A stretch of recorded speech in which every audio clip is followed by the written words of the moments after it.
Salam cerdas, Ibu, Bapak, saudara-saudara yang saya hormati.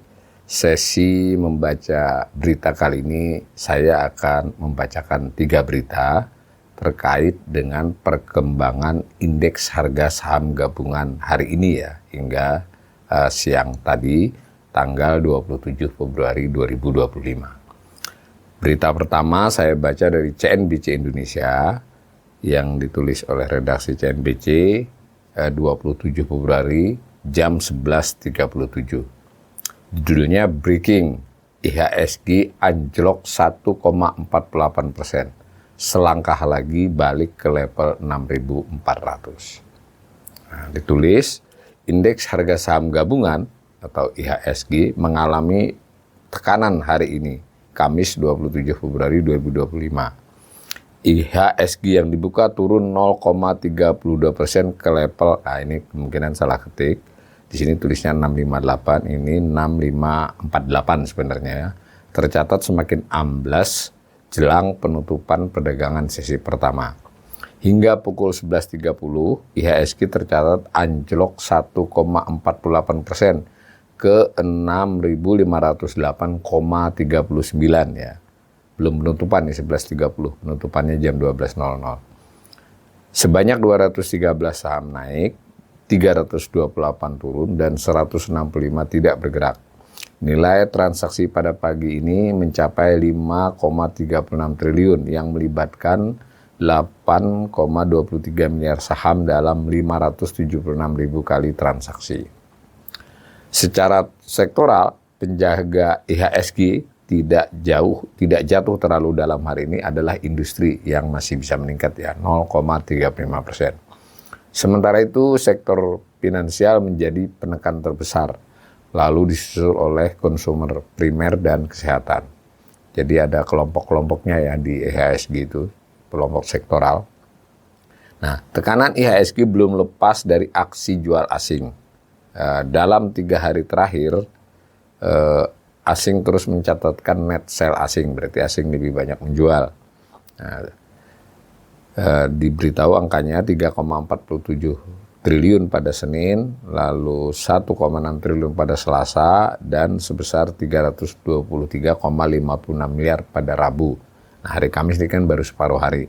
Tadi di paragraf sebelumnya ditulis juga dari sisi saham, penekan terbesar IHSG pagi ini, maksudnya yang paling bobot turunnya paling berat adalah BBRI.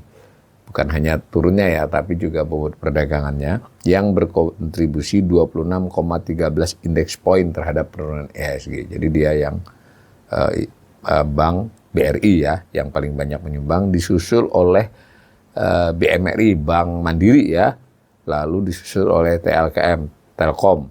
Nah, ini tidak diberitakan apa-apa, tapi dengan begini jika kita melihat beberapa media atau di media sosial ya, ini orang mengait-ngaitkan dengan Danantara kan, karena yang turun signifikan adalah BRI, Mandiri, dan Telkom. Nah, kemudian saya baca lagi, kalau CNBC memberitakan dengan cara menekankan pada faktor ini. Tekanan terhadap IHSG semakin dalam setelah Morgan Stanley resmi menurunkan peringkat saham Indonesia dalam indeks Morgan Stanley Capital International MSCI, yaitu memang rujukan ya.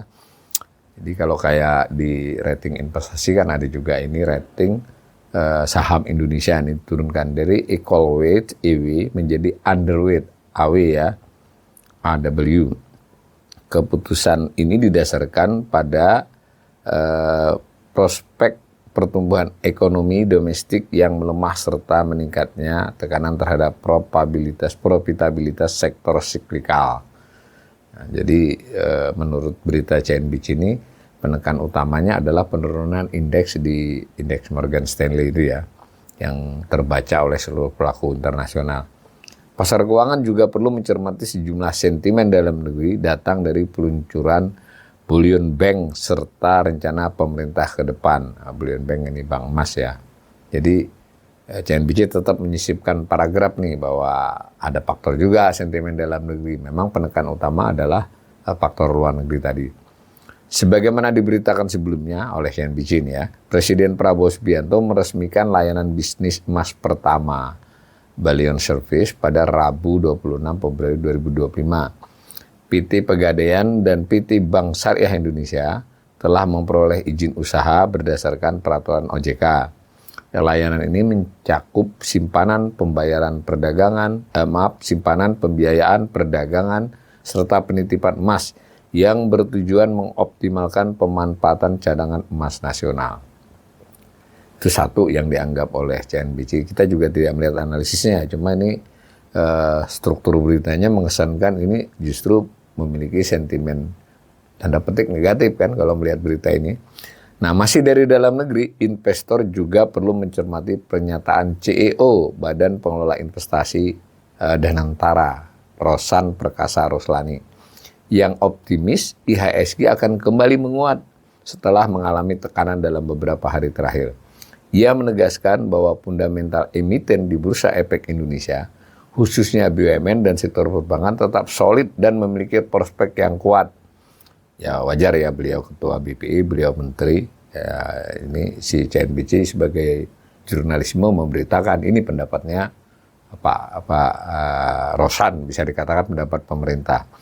Rosan juga memastikan Danantara tak kebal hukum di Indonesia.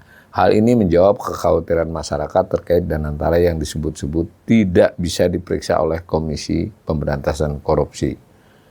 Tak ada yang kebal hukum di negara ini, orang ketuanya ikut awasi. Kalau yang mengawasi lebih banyak lagi ya silahkan, kata Rosan. Jadi rupanya penjelasan ini juga merespon percakapan publik ya yang khawatir Danantara ini kebal hukum. Nah, dari cara CNBC memberitakan ini kita bisa membaca bahwa untuk sementara Bank Emas maupun Danantara ini termasuk yang memberi sentimen negatif. Dan yang penting ini kita melihat Pak Rosan ya sebagai wakil pemerintah itu ini pasti akan menguat karena kata beliau saham-saham yang ada di Bursa Efek itu fundamentalnya kuat gitu. Tapi kita lihat tadi dari Morgan Stanley berbeda ya, menilai fundamentalnya itu sekurang-kurangnya dinilai menurun sehingga diturunkan penilaian terhadap rating saham Indonesia. Ya, silakan para pemirsa menilai sendiri. Nah, berita kedua dari Tempo ya, yang beberapa jam kemudian dari berita tadi. Judulnya Samuel Sekuritas, jadi dia mengutip Samuel Sekuritas, ini sebuah lembaga sekuritas. IHSG rontok 2,23% di sesi pertama, saham big cap tertekan. Ingat yang tadi berita CNBC tadi baru sampai 11.30 ya, ini sampai penutupan siang sampai jam 12. Berarti setengah jam juga ada faktor ya. Nah, kita nanti belum tahu nih sampai sore nanti penutupan kedua. Saya baca dulu. Indeks harga saham gabungan atau IHSG kembali melemah pada sesi pertama perdagangan Kamis 27 Februari 2025. Indeks anjlok 2,23% ke level 6.458,3. Dipicu oleh tekanan jual pada saham-saham berkapitalisasi besar, biasanya disebut big cap ya. Pada sesi pertama, sebanyak 204 saham menguat, sementara 412 melemah dan 211 saham stagnan. Nilai transaksi mencapai 6,3 triliun dengan frekuensi trading sebanyak 670.658 kali dalam volume perdagangan sebesar 92,3 juta lot ditukil dari tim Samuel Sekuritas pada Kamis siang. Jadi Tempo beritanya berdasar Samuel Sekuritas ya. Angkanya sedikit berbeda dengan yang berita pertama tadi karena ini sampai penutupan perdagangan siang, yang tadi jelang penutupan ya. Jadi rupanya setengah jam terakhir itu transaksi cukup besar ya. Berdasarkan, kembali Tempo mengutip Sekuritas, berdasarkan pantauan tim Samuel Sekuritas, saham Bank Rakyat Indonesia menjadi saham yang paling aktif di perdagangan. Diikuti oleh Bank Sentral Asia, lalu ada Solusi Sinergi Digital. Nah, sedangkan dari segi volume itu GoTo disusul oleh Bumi dan BBRI, kembali Bank Rakyat Indonesia. Ini tidak disebutkan melemah atau menguatnya. Ingat di berita pertama tadi BBRI melemah ya.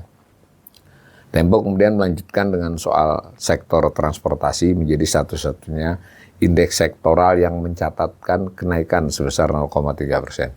Sebaliknya, sektor keuangan mengalami pelemahan paling dalam, turun 2,1%. Dipicu oleh penurunan saham-saham perbankan. Oh, ini ternyata diinformasikan kembali. Saham BRI itu 5,2%, BBCA, saham Bank BCA 2,8% turunnya ya. Lalu saham Bank Mandiri, BMRI itu 4,2% turunnya. Sedangkan teknologi dan kesehatan melemah, tapi hanya 1,8 dan 1,7%. Di luar saham perbankan, saham big cap yang turut menekan IHSG antara lain adalah Chandra Asri Petrochemical ya, yang turun 3,5%. Lalu ada Barito Renewables Energy yang melemah 2,7% dan Telkom ya, yang terkoreksi 3,1%. Tempo melaporkan lanjutan, tim riset Samuel Sekuritas mencatat tekanan di pasar terjadi di tengah tren pelemahan pasar global. Di pasar saham Amerika Serikat ditutup mix pada perdagangan Rabu 26 Februari dengan indeks Dow Jones turun 0,43%, S&P 500 naik tipis 0,01% dan Nasdaq menguat 0,26%. Meskipun S&P 500 ya berhasil menghentikan tren penurunannya, tim riset Samuel Sekuritas menyebut pasar masih dibayangi ketidakpastian kebijakan perdagangan Presiden Donald Trump. Tarif yang dikenakan ke Kanada dan Meksiko tetap diberlakukan sehingga memicu kehati-hatian investor. Di kawasan Asia, bursa saham juga cenderung melemah. Jadi nggak hanya di Indonesia ya. Indeks Hang Seng turun 1%, Shanghai melemah 0,4%, Kospi 1%, STI melemah tipis, Nikkei justru menguat 0,1%.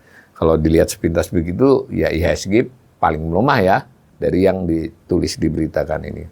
Selanjutnya, Tempo mengutip tim riset Samuel Sekuritas ini menyebutkan pergerakan indeks saat ini mencerminkan ketidakpastian investor terhadap dinamika pasar global dan sentimen domestik. Nah, jadi disebut juga ya sentimen domestik meskipun penjelasan yang dikutip adalah soal kondisi internasional dan kawasan, tapi tetap nih Tempo mengutip tim riset Samuel Sekuritas ada sentimen domestik juga. Silahkan baca ini 5 saham top gainer sesi pertama, 5 saham top loser sesi pertama. Seperti itu ya. Nah, saya ingin mengambil berita yang lebih lama supaya melihat konteks dua berita yang terkini tadi ya. Juga dari Tempo. Sebetulnya banyak memberitakan, tapi saya tadi sempat lihat, langsung saya ambil Tempo. Itu yaitu yang tanggal 25 Februari, jadi 2 hari sebelumnya ya, jam 14.42. Judulnya begini, jadi memang kemerosotan ini kan bukan hanya beberapa, ini sudah lama ini, sudah seminggu lebih, bahkan mungkin sudah 2 minggu ya. Tapi memang yang signifikan ya beberapa hari terakhir, makanya kita baca nih. IHSG merosot setelah peluncuran Danantara. Dewan Penasihat Presiden sebut investor salah paham. Judulnya begitu. Nah, ditulis sehari setelah peluncuran Sovereign Wealth Fund (SWF) ya Danantara, pasar saham Indonesia mengalami tekanan. IHSG merosot dengan investor menarik dana sebesar 3,47 triliun. Ini bukan yang hari ini ya, yang tanggal 25, sehari persis pada saat setelah pengumuman itu. Pengamat pasar modal dari Kiwom Sekuritas, Octavianus Audi, mengaitkan outflow itu dengan kekhawatiran terhadap dampak Danantara terhadap perusahaan BUMN di bursa. Dikutip Tempo begitu. Namun, Dewan Penasihat Presiden Bambang Brojonegoro menilai ada kesalahpahaman di kalangan investor. Menurutnya, pasar masih dalam fase wait and see, mencoba memahami bagaimana Danantara akan berpengaruh terhadap kinerja BUMN.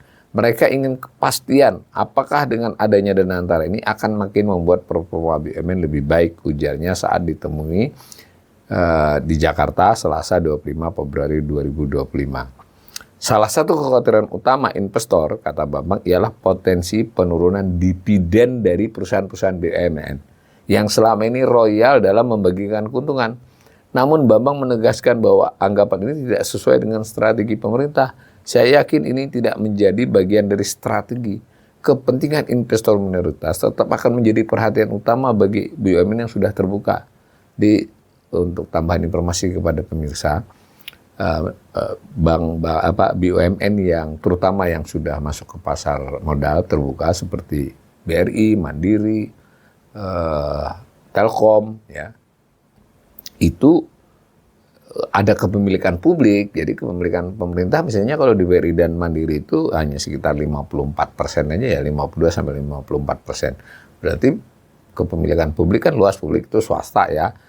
Jadinya laba pun ada milik mereka. Nah menurut informasi Pak Bambang ini selama ini BUMN itu yang terbuka ya, terutama yang TBK itu kebanyakan cukup royal membagikan dividen ya. Jadi maksudnya laba yang dibagikan. Nah ini dengan adanya Danantara, mereka khawatir ini berkurang. Jadi sentimen negatifnya di situ kira-kira gitu. Nah ini dicontohkan soal sektor telekomunikasi dan seterusnya.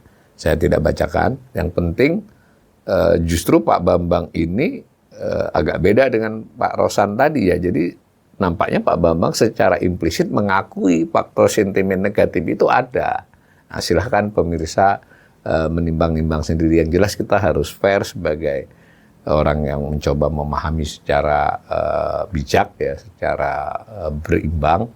Ada faktor perkembangan indeks harga saham yang sebelum Danantara pun terus mengalami pelemahan seiring dengan pelemahan IHSG kawasan, seiring dengan ketidakpastian global terutama oleh kebijakan Amerika. Tetapi ketika Danantara diumumkan, tingkat pelemahan IHSG itu melampaui kawasan ya. Jadi ada sehingga juga dan banyak yang sudah menyatakan ada sentimen negatif terhadap pengumuman Danantara. Bahkan tadi CNBC malah menyebut-nyebut juga soal bank emas itu merupakan sentimen negatif meskipun tidak dijelaskan ya, tapi salah satu sentimen. Nah, sekalipun Pak Rosan misalnya lebih mengatakan faktor yang luar gitu, tetapi Pak Bambang sebagai penasihat ekonomi ini sebetulnya kan juga mengakui sentimen domestik ada. Nah, kita tunggu saja perkembangan berikutnya di penutupan sore ini dan hari-hari depan.